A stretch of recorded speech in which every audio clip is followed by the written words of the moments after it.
Hello प्यारे बच्चों, नमस्ते। बेटा 8th ए के विनीत ने फिर आज एक क्वेश्चन पूछा। मैथ्स का बहुत ही प्यारा क्वेश्चन है ये। क्वेश्चन 8th के लिए नहीं, कंपटीशन के जितने भी बड़े बड़े क्वेश्चंस हैं, मतलब कि जो बड़ी बड़ी जो क्लासेस हैं या बड़े बड़े एग्जाम्स हैं, उनमें भी पूछा जाता है। तो सभी बच्चे इसका कंसेप्ट को जरूर समझें। कंसेप्ट को समझना बहुत जरूरी है। अभी विनीत ने जो मुझे पूछा उसके डिजिट अलग है और यही क्वेश्चन अलग फॉर्म में अलग अलग डिजिट्स में होता है और इस बेस पर दुनिया भर के क्वेश्चन है। इनफैक्ट आप जब किताब या कॉपी भी खरीदने जाते हो तो वहां भी यही चीजें काम आती हैं आपके। अभी पूरी डिटेल हम नहीं पढ़ाएंगे।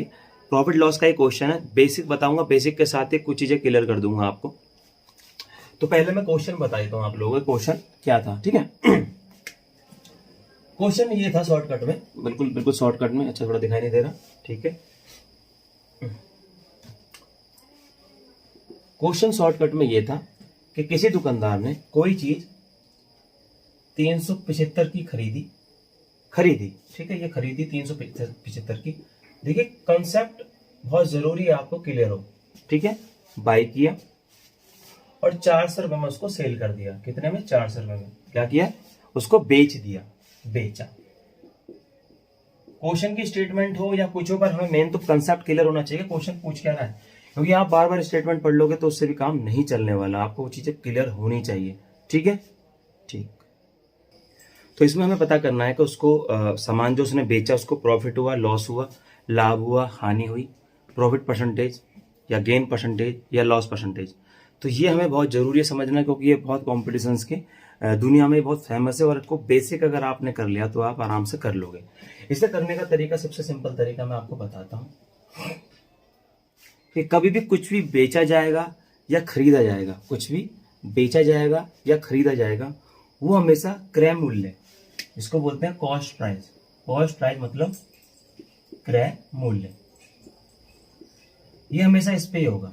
मतलब कि एक बात, कंसेप्ट ये कहता है कि मैंने कोई चीज खरीदी, उसके बाद खरीदने के बाद वो मेरे पास रही, बिल्कुल मैंने उसको रखा हुआ, ये पेन है मेरे पास, ये रखा हुआ मैंने खरीदी।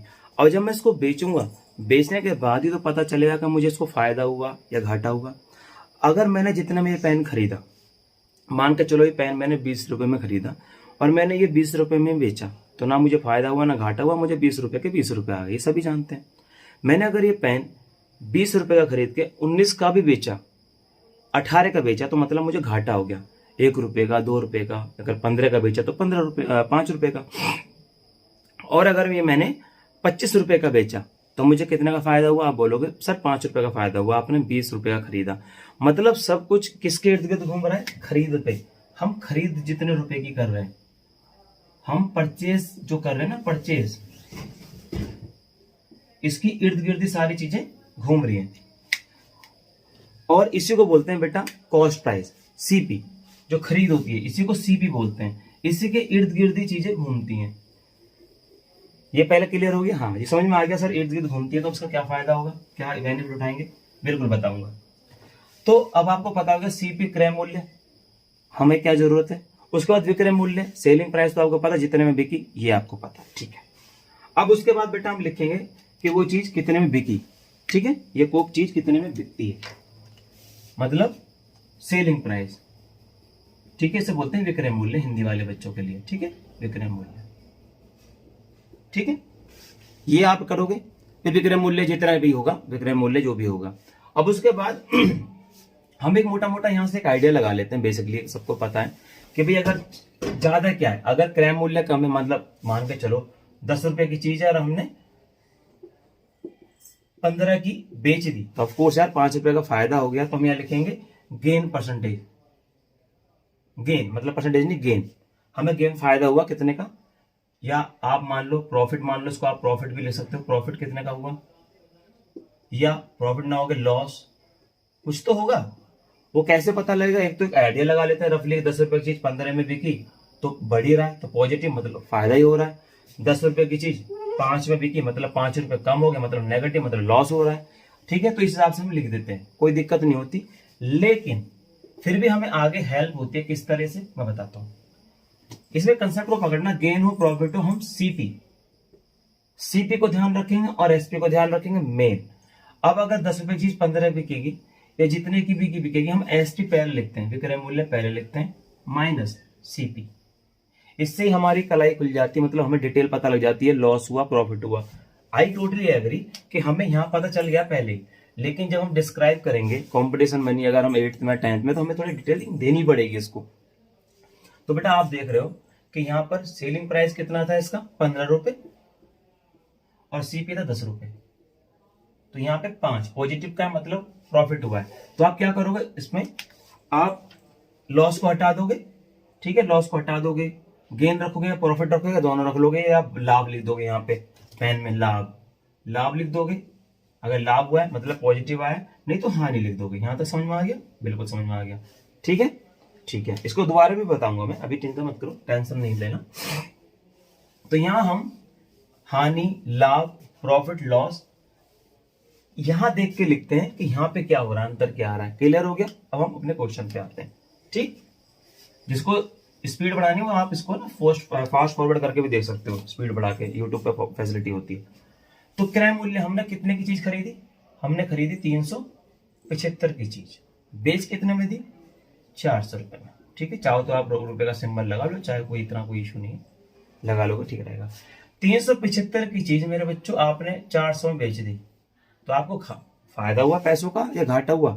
ऑफकोर्स 375 रुपए की चीज या 325 रुपए की चीज, चलो 25 कर देते हैं क्योंकि विनीत ने 25 बोला, विनीत ने 25 बोला तो उसको मैं 25 कर देता हूँ, क्योंकि कंसेप्ट क्लियर होना चाहिए। 2575 से क्या मतलब है, 25 होगा तब भी वैसे ही करेंगे, 75 है तो वही करेंगे, पर विनीत ने क्योंकि 25 भेजा है तो मैंने 25 कर दिया, ठीक है। कोई दिक्कत नहीं होनी चाहिए इसमें आपको, आप 25 भी कर दोगे, 40 भी कर दोगे, कंसेप्ट आपको क्लियर है तो आप इसको इजिली कर लोगे। तो आपको पता है बेटा कि यहाँ पे हमने 75 रुपए का फायदा मिल रहा है। 325 रुपए की चीज 400 में बेची, मतलब कितना रुपए एक्स्ट्रा, मतलब फायदा कर गया हमें, या हमने ज्यादा रुपए कमा लिए, या हमने ज्यादा रुपए ऐड करके बेच दिए 40, मतलब 400 रुपए में 75 रुपए को। देसी भाषा में 325 रुपए की चीज 400 में बेची, मतलब हमने ज्यादा में बेची। कितने ज्यादा में बेची, माइनस कर दिए तो आपको पता, ये सब जानते हैं 325 की चीज 400 में, तो यहाँ पे हम अलग से भी कर सकते हैं। 400 325 में से घटा दो 400 को, ये कितना आ गया, 75। वही मैंने चीज यहाँ लिखी है, 75 का फायदा आ गया। क्लियर है? अब यहां पे आपको पता फायदा है तो आप लिखोगे लाभ या प्रॉफिट बराबर सीपी, मतलब सीपी का मतलब क्या होता है, सेलिंग प्राइस, विक्रय मूल्य। मैं इंग्लिश में लिख रहा हूं, आप देख लेना, कोई दिक्कत नहीं, अपनी कॉपी में यहां से कॉपी करके लिख देना, माइनस सीपी, ठीक है। और ये कितना बेटा, सीपी है हमारा 400, एसपी 400 है, सीपी है 325। तो यहां से भी हमारा निकल के आ गया कि 75 रुपए का हमें कितना हो गया फायदा। यहां तक आपको समझ में आया? ये क्लियर हो गया बिल्कुल बेसिक से। अब आगे हमारे फॉर्मूला आता है जिसके अंदर, जिसका जो फॉर्मूले का जो पहचान है वो है प्रॉफिट, पी से प्रॉफिट परसेंटेज या लॉस परसेंटेज। प्रॉफिट परसेंटेज हो या लॉस परसेंटेज हो, ये कहां से पता चलती है, यहां से। अगर प्रॉफिट हो रहा है तो प्रॉफिट परसेंटेज लिखोगे, यहाँ पे लॉस नहीं लिखोगे, अगर लॉस हो रहा है तो लॉस परसेंटेज लिखोगे।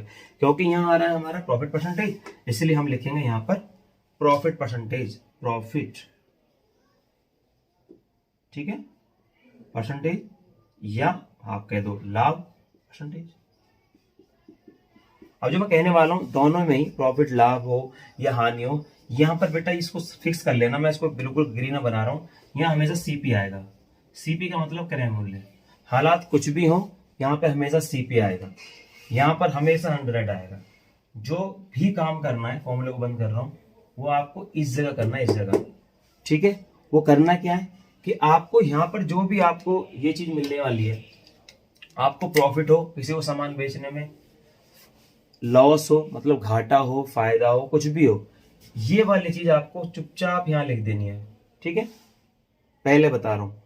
लेकिन फॉर्मूले में आएगी यहां पर आइदर प्रॉफिट हुआ, यहां हम लिखेंगे लाभ, यहां पर कुछ लोग क्या करते हैं फॉर्मूले में ये लिख देते हैं, माइनस वगैरह लगा देते हैं, तो वो भी मैं अभी बता दूंगा। लाभ मिला या हानि मिली, जो भी मिला आपको यहां पे लिखना है। क्लियर हो गया? स्क्रीनशॉट ले लो। अब यहां पर क्या मिला हमें, देखा जाए तो हमें मिला 75 रुपए, सही है, ठीक है। मैं इसको लाल से लिखता हूं, इजी हो जाएगा, 75 रुपए, ठीक है। और सीपी कितना था हमारा, सीपी देखो ये सीपी कहां, ये रहा, ये था 325 रुपए में हमने चीजें खरीदी थी। क्लियर हो गया? 325 रुपए, बस। अब इसे काट देंगे सीधा सीधा कर देंगे, ये समझाने के लिए शॉर्टकट फॉर्मूला बता दूंगा। 25 तिया 75, या आप इसको सीधा सीधा भी कर सकते हो, यहाँ 25 से कम 25, ठीक है बच्चों, ठीक है। उसके बाद कितना बचा, 5 और 2 7, 25 तिया 75, ठीक है। उसके बाद एक बार और कंफर्म कर लो, गलती ना हो, क्योंकि यहाँ पर बच्चे बहुत गलती करते हैं।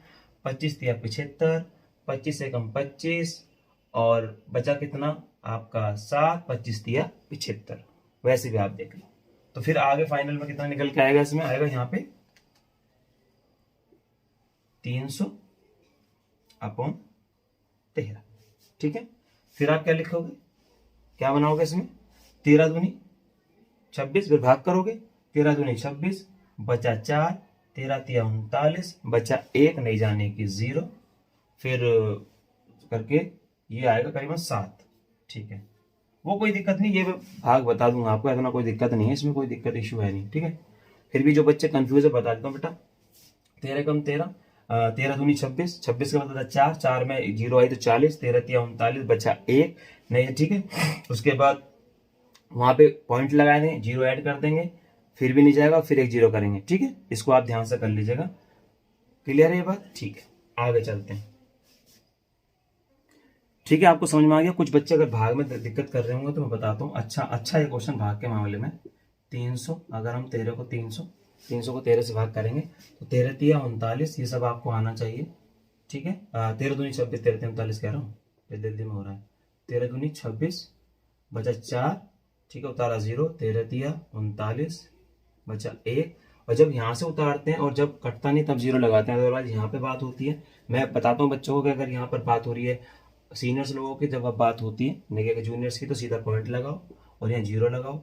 यहाँ 0 लगाने के बाद भी नहीं जा रहा, तब आपको फिर एक 0 लगानी पड़ेगी, फिर एक 0 बढ़ानी पड़ेगी। यहाँ पे ध्यान से कर लेना, अगर यहाँ पे जब माइनस करते हैं, यहाँ पे अगर छोटा आता भाग नहीं जाता, तब पॉइंट लगा के फटाफट 0 लगाते हैं, फिर भी नहीं जाता, फिर एक 0 लगाते हैं, फिर एक 0 लगाते हैं। 13 7 91, ठीक है, बचा 7, फिर ये आगे चलता जाएगा, ठीक है। तो ये हमें समझ में आ गया, इसका स्क्रीनशॉट ले लो।